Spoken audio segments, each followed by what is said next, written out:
안녕하세요. 반갑습니다. 오늘은 웨스트민스터 대유리문답 37번째 강의가 되겠습니다. 문항은 141에서 144까지인데요. 지난주에 140번째 문항이 제8계명 도덕질하지 말라 였습니다. 그래서 그 8계명에 해당하는 내용을 오늘 주로 말씀드리고 혹시 9계명으로 들어갈 수 있을지도 모르겠습니다. 어쨌든 오늘은 주로 8계명에 대해서 우리가 함께 나눠보도록 합니다. 제8계명은 지금 5계명서부터 사실은 10계명이 간단하게 명령하고 있습니다. 6계명이 살인하지 말라, 7계명 간음하지 말라, 그리고 8계명이 도둑질하지 말라입니다. 이 10계명은 사람이 혼자 사는 게 아니라 누구와 함께 살아가는 존재예요. 여러분, 만약 내가 혼자 산다면 살인도 없겠죠? 누가 있어야지 살인을 하잖아요. 도둑질도 마찬가지예요. 내 옆에 누가 없어요. 여러분, 로빈슨 크루소 아시잖아요. 무인도에 혼자 떨어졌는데 로빈슨 크루소가 도둑질을 할 게 있어요? 모든 게 다 내 건데, 예? 그 섬에 있는 게 전부 자기 건데 뭘 따서 먹든 무슨 사냥을 하던 물고기를 잡던 다 자기 건데 도둑질이라는 게 성립이 안 되죠. 도둑질이라고 하는 거는 나와 다른 사람이 함께 살아갈 때 나의 소유가 아닌 다른 사람의 소유를 내가 내 욕심대로 뺏거나 이런 걸 통해서 상대방의 소유에 피해를 줄 때가 도둑질이죠.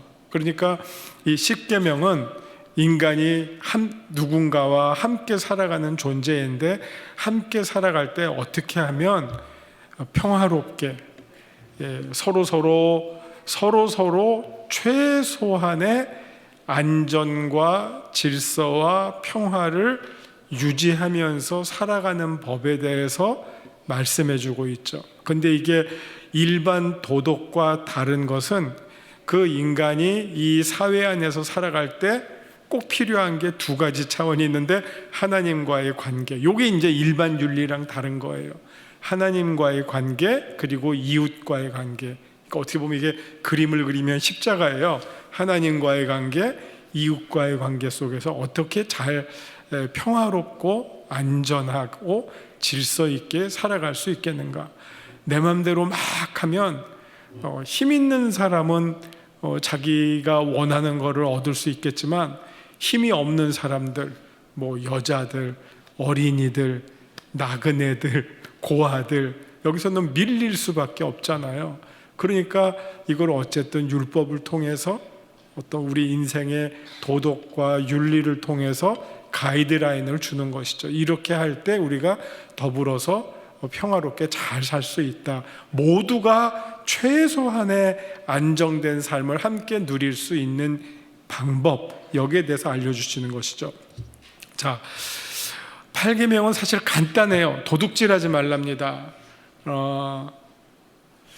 그런데 이 인간이 사실은 나이가 어릴 때부터 도둑질을 하게 돼요.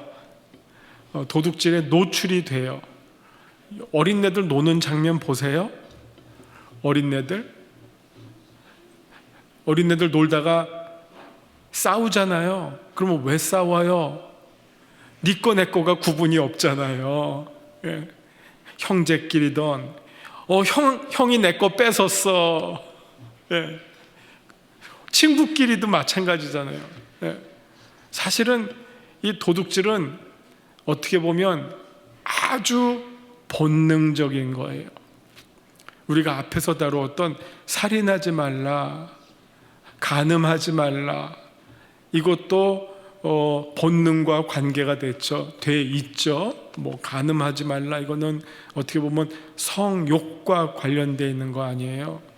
그러나 사실 간음하는 사람보다 도둑질하는 사람이 더 많죠. 그리고 더 정말 어려서부터 아주 유학이 조금 벗어나면 아마 도둑질에 노출이 될걸요.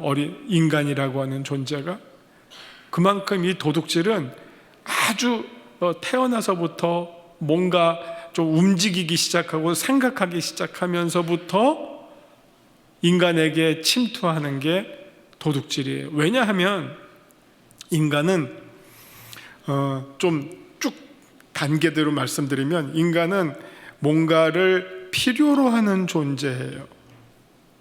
필요로 해요. 이건 다른 말로 말하면 인간은 본능적으로 소유를 하고자 하는 욕망이 있어요. 내 거.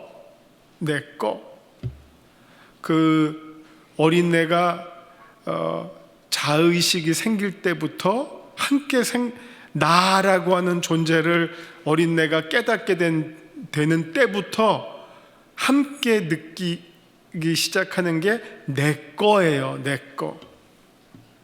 심지어는 엄마가 자식에게 사준 건데 그거를 애들은 자기 거라고 생각하지 엄마 거, 아빠 거라고 생각하지 않죠. 그래서 사준 검에도 불구하고 부모가 장난치려고 좀 뺏으면 움켜쥐잖아요. 이 내 거라고. 그만큼 소유욕이 인간에게 아주 본질적인 거예요. 그러니까 이 소유욕은 어떻게 보면 인간이 생존하려고 하는 이 생존욕과 제일 밀접한 게 소유욕이에요. 뭔가를 우리는 필요로 하는데 그 필요한 거를 내 거로 가져야지만 자기의 생존이 유지가 되고 보장이 된다는 이런 본능이 있기 때문이죠. 그래서 이 도둑질하지 말라는 거는 그 소유욕을 자꾸 확대시켜 나가는 거예요. 하나 보고 그 다음에 이것도 갖고 싶어. 이것도 왜 갖죠? 이거를 가지면 내가 사는데 편해, 좋아, 유리해. 자꾸 보는 대로 갖고 싶죠. 그러니까 오죽하면 성경이 뭐라고 해요? 욕심이 잉태한즉 죄를 낳고 죄가 장성한즉 사망을 낳느니라. 아주 본질적인 이 욕심을 건드리고 있는 것이 도둑질하지 말라예요. 그래서 구약에서 십계명은 도둑질하지 말라인데 제가 지금 십계명을 설명하면서 이 각각의 계명을 예수님은 어떻게 받아들이시고 해석하시고 가르쳐 주셨는가 이거 계속 설명해 드리잖아요. 근데 예수님은 예를 들어서 우리 살인하지 말라 했죠. 미워하는 게 다 살인의 시작이다. 그 다음에 간음하지 말라, 음욕을 품는 것부터가 이미 간음의 시작이다. 이렇게 다 말씀하셨어요. 도둑질하지 말라에 대해서 예수님 뭐라고 말씀하셨지? 여기저기 이렇게 보면 도둑질하지 말라라는 말씀으로 예수님이 그거를 재풀이를 해주시지를 않아요. 대신 예수님은 이 계명과 관련된 여러 내용들이 다 어떤 내용이냐? 욕심과 관련이 되어 있어요. 욕심, 재물에 대한 욕심, 하나님과 재물을 함께 섬길 수 없다. 이런 식으로 인간의 아주 기본적인 욕심을 어떻게 그리스도인들이 다스려야 할 것인가에 대한 말씀으로 여기저기에서 가르쳐주고 계셔요. 그리고 신약이 또 그런 어떤 맥락에서 이 욕심을 어떻게 다룰 것인가에 대해서 설명해주고 있어요. 그래서 이 주로 도둑질하지 말라는 특별히 재물, 물질에 대한 관점, 아까 말씀드린 것처럼 하나님과 재물을 겸하여 섬길 수 없다. 이 욕심은 우리가 어떻게 보면 발휘하면서 살 수밖에 없지만 그걸 어느 만큼 절제시키느냐에 따라서 그것이 도둑질하지 말라에 대한 실질적인 적용이 될 수가 있어요. 이게 왜냐하면 보세요. 살인하지 말라 할 때 나 아무도 안 죽였는데 이렇게 반응하잖아요. 도둑질하지 말라도요. 요즘 우리가 살고 있는 세상에 진짜 마트 가서 슬쩍 이런 도둑질도 있기는 있지만 그거보다 우리가 부지불식간에 자기도 모르게 범하는 도둑질들이 있어요. 그 법적 용어로는 횡령이라는 것도 있고 배임이라는 것도 있고 여러 그 상황에 따라서 훨씬 이게 복합적으로 지금 적용이 돼요. 그 다음에 예를 들어서 우리가 살려면 내가 하는 노력에서 이익을 남겨야지 살잖아요.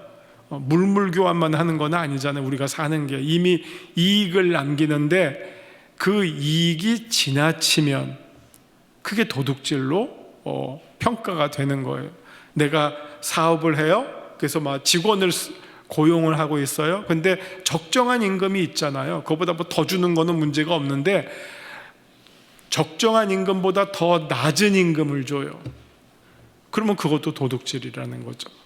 내가 정당하게 줘야 할 것을 안 줬어. 그럼 그것도 그 사람이 받을 것을 내가 도둑질했다는 거예요. 이거 뭐 물질뿐만 아니라 여러 이 관계는, 이 도둑질이라고 하는 거는 나와 남이 함께 살아갈 때 그 안에서 어떤 공정과 정의와 평등 이런 것들이 무너지는 것, 내가 그거를 침해하는 것, 이것이 넓게 보면 다 어떻게 보면 도둑질에 해당하는 그런 영역이라고 하는 겁니다. 그래서 이 도둑질의 범위가 상당히 넓어요. 그래서 우리 만약 그리스도인들은 그냥 말씀드리기는 적당히 손해보고 사는 게 제일 도둑질을 안 범하고 사는 거예요. 그렇다고 뭐 맨날 손해만 보면 살 수가 없죠. 어떻게 살아요? 뭐 가게하면 다 망하고 장사하면 다 손해만 보고 하면 다 파산할 거 아니에요. 분명히 정당한 이익을 얻어야죠. 그걸 확보해내야지 내가 먹고 살 수 있고 사업도 할 수 있죠. 그러니까 정당한 이익은 너무 당연한 거지만, 그러나 과도한 이익, 내가 누군가를 피해를 주면서 내 이익을 추구하는 것, 이것은 어떻게 보면 다 넓은 의미의 도둑질에 해당되는 내용입니다.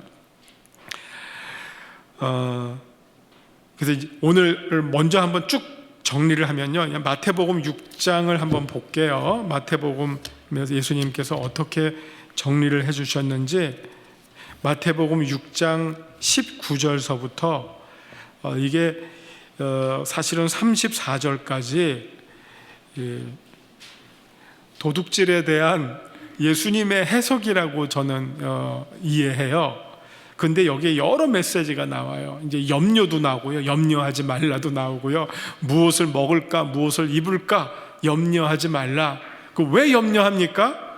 못 먹을까봐, 못 입을까봐, 못 가질까봐 염려를 하는데, 이게 한편으로는 이게 쪼그라들면 염려지만 확대되면 도둑질로 가는 거예요. 무엇에 대한 이 근심이 커지면 도둑질로 가는 거고, 이게 쪼그라들면 염려가 되는 거예요. 이게 다 어떻게 보면 도둑질에 관련된 이런 적용, 반대 적용, 이렇게 보시면 되겠습니다.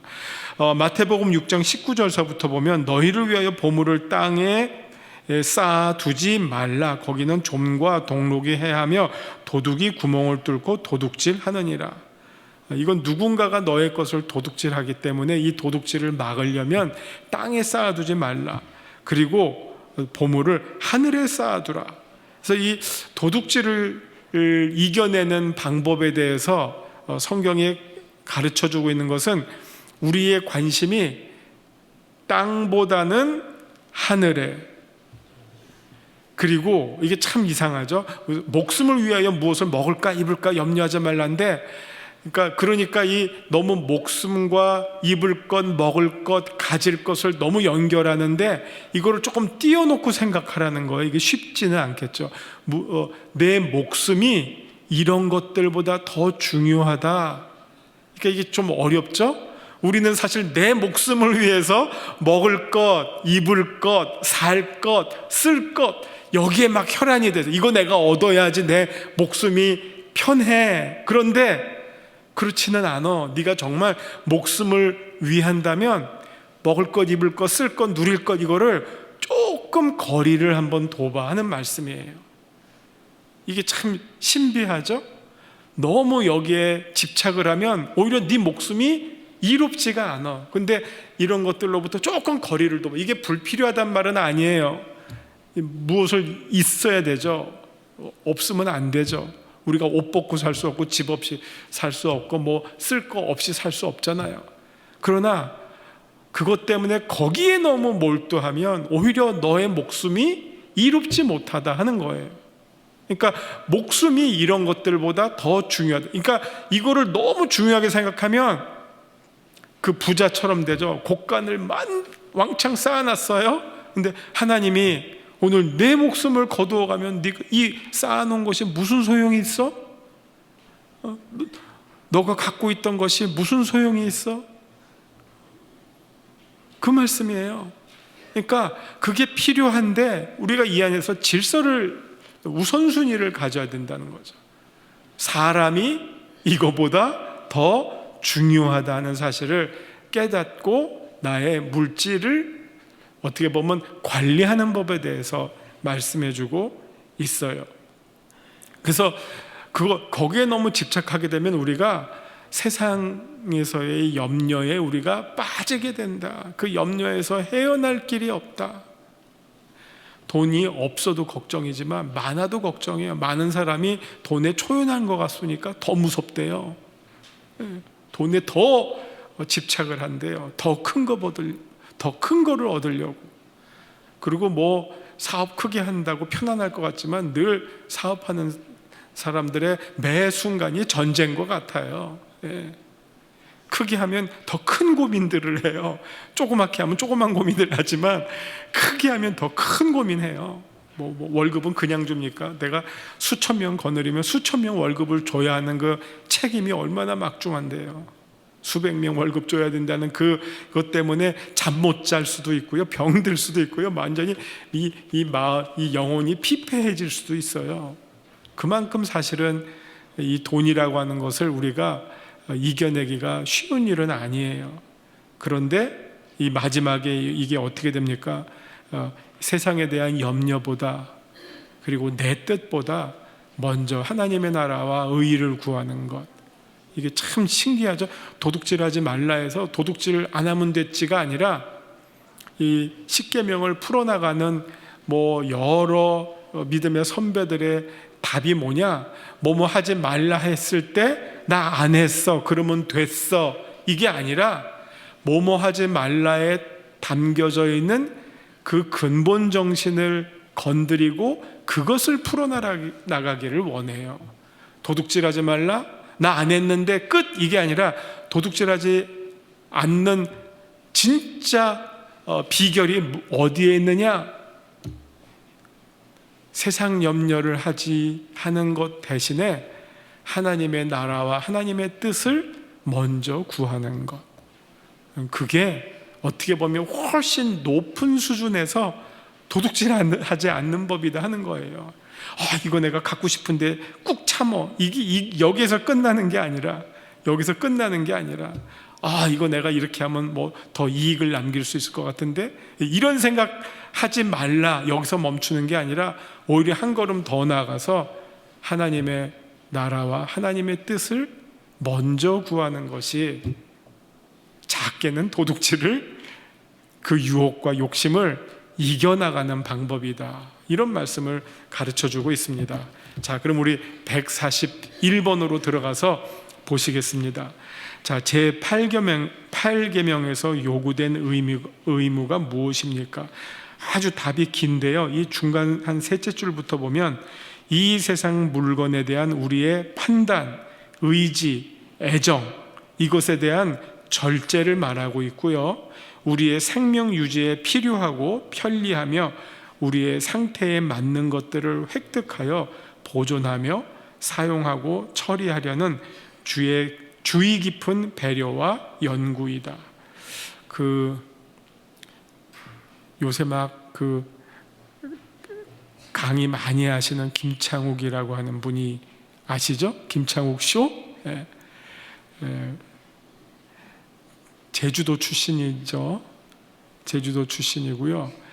젊었을 때부터 크리스찬이에요. 예수 잘 믿는 분인데, 저도 가끔 이제 그분 거 보면서 감탄을 해요. 어쩜 저렇게 답을 잘 찾지 하면서 정말 정답뿐만 아니라 명답을 주잖아요. 명답. 그 다음에 거기에 위트도 섞고. 그러니까 뭐 정말 큰 붐인데, 최근에 제가 며칠 전에 본 그 하나의 짤이 있는데, 그 뭐냐면 사람이 건강하면 욕심이 많대요. 건강하면 욕심이 많대요. 막 이것저것 막 다 갖고 싶어요. 근데 몸이 아프면 바라는 거 딱 하나밖에 없대요. 안 아픈 거. 그게 어떻게 보면 인간의 욕심을 알려주는 거죠. 건강하니까 나쁜 짓도 하죠. 예? 건강이 안 따라주면 어떻게 나쁜 짓을 해요? 이게 아이러니죠. 이 건강은 하나님으로부터 큰 축복을 받은 건데 그 축복이 오히려 화가 될 수가 있고, 우리는 막 몸이 아프면 아유 내가 하나님 나를 왜 이렇게 힘들게 하나 하는데, 그게 오히려 우리의 삶을 어떻게 보면 아주 솔직하게 만든다는 거죠. 진솔하게 만들죠. 아픈 사람에게 바라는 거는 딱 하나밖에 없잖아요. 안 아팠으면 좋겠다. 거기 무슨 도둑질이 들어가고, 거기에 무슨 간음이 들어가고, 거기에 무슨 살인이 들어가요. 건강하니까 나오는 것들이죠.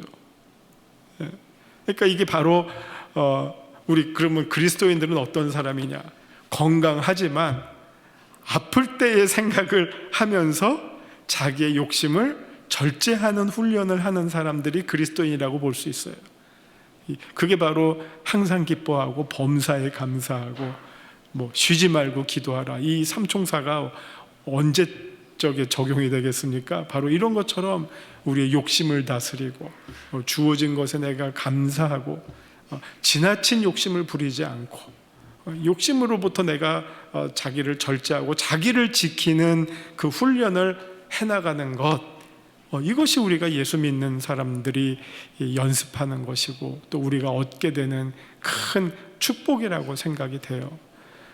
물론 우리가 예수 믿고 구원받는 것도 있지만 구원받기 전까지 이 땅에 살아갈 때 어떻게 하면 정말 하나님께서 그 창조하신 그 아름다운 인간의 모습대로 잘 살아갈 수 있는가, 그거를 연습해 나가는 것도 대단히 중요한 일 아니겠어요? 그냥 예수 믿고 중간 없이 구원받는 거 이렇게 건너뛰어서 구원 이렇게 떨어지는 게 아니라 그 구원을 이루어 나가고 구원을 경험해 나가고, 천국 딱 무슨 여기다가 점프해서 천국 들어가는 게 아니라 천국을 또 가기 위해서 훈련하고 매일매일 천국을 미리 경험하면서 사는 삶, 그게 우리 그리스도인들이 누리는 큰 은혜라고 볼 때, 우리가 천국에서는 무엇가 더 필요한 게 있겠어요? 천국에 없는 게 뭐냐? 기도가 없어요. 왜? 천국은 다 이루어진 곳이기 때문에. 그래서 천국은 찬송만 있어요. 찬송.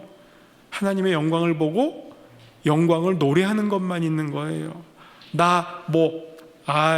내가 원하는 것, 그거 따로 없는 거예요. 이제 더 이상. 그게 다 천국은 실현된 곳이에요. 모든 것. 그걸 우리가 이쪽에서 이 세상에서 그거를 경험한다면, 그 다음에 뭐 갖고 싶다를 딱 막 수많은 리스트를 펼쳐놓고 사는 게 아니라 오히려 주어진 것에 감사하고 자족하고 또 누리는 것을 또 나누고 이런 삶이 오히려 천국과 연결된 삶이라고 생각이 됩니다. 거기에서는 도둑질하지 말라라는 이 계명이 무색해지지 않겠어요? 그것을 우리가 한번 생각해 보면서 먼저 그의 나라와 그의 의를 구하는 삶을 사는 것, 그것이 성도의 삶이라고 생각이 됩니다. 142번 또 볼게요. 제8계명에서 금지된 것이 무엇입니까? 여기 여러 가지 나열돼서 나와요. 우리 성도님들한테는 먼 얘기처럼 들려질 것들도 있죠. 절도, 강도, 납치, 작물 취득, 사기 거래, 저울을 속이는 것, 치수 재는 것, 속이는 것, 땅 경계표를 마음대로 옮기는 것, 계약이나 신탁의 사건에 있어서 불공정, 불성실하는 것, 소송, 뇌물, 고리대금, 여러 이런 죄악의 리스트가 나와 있는데, 어떤 사람들은 여기에 더 많이 노출돼서 사시는 분들도 있겠지만, 그냥 보통 사람들은 특별히 막 여기에 그렇게 매몰돼서 살지는 않을 거예요. 근데 여기 하나가 걸리네. 하나, 둘, 셋, 넷, 다섯 번째, 상품을 마구 사들이는 것. 이거 홈쇼핑 보면서 너무 즉흥적으로 이것저것 막 사는 것, 이거 요즘식으로 말하면 이것도 안 좋다라고 말씀하는, 이게 보면서 너무 귀가 얇으신 분들 있잖아요. 뭐 이것도 사고 싶고 저것도 사고 싶고 하다 보니까 자기도 모르게 막 주문이 쌓이는 거, 이것도 별로 여기에서는 바람직하지 않은 것으로 말씀해 주고 있습니다.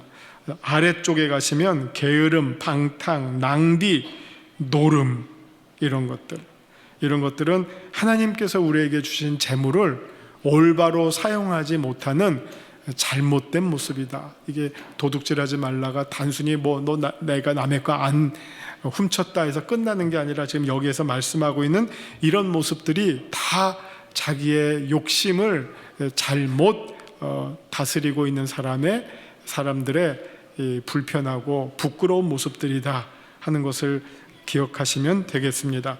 이 9계명이 이렇게 2개가 남아있는데 다음 주에 9계명과 10계명을 함께 이어서 설명하겠습니다. 왜냐하면 10계명이 사실 도둑질하지 말라와 같이 연결이 돼요. 내 이웃의 것을 탐내지 말라거든요. 그래서 내용이 연결되기 때문에 그냥 9계명, 10계명은 다음 주에 공부하도록 하겠습니다. 여기까지 하고 기도합니다. 하나님, 우리의 마음 가운데 정결한 마음을 주시고 또 만족하는 마음, 감사하는 마음을 주셔서 우리의 욕심으로 인하여 우리의 삶이 지나치게 과욕하지 않게 하시고 또 부끄러운 모습, 자기를 절제하지 못하는 어리석은 삶을 살지 않도록 우리의 마음을 하나님 다스려 주시고 우리의 심령 가운데 주님의 말씀의 검으로 빗장을 채워 주시옵소서. 그리하여서 우리가 이 땅에 살면서 세상의 욕심에 눈을 가리지 말게 하시고 하나님의 나라와 하나님의 의를 바라보며 빛 가운데로 걸어가는 성도의 삶을 살아가는 우리 모든 영세교회 성도님들 되게 하여 주옵소서. 예수님 이름으로 기도합니다. 아멘.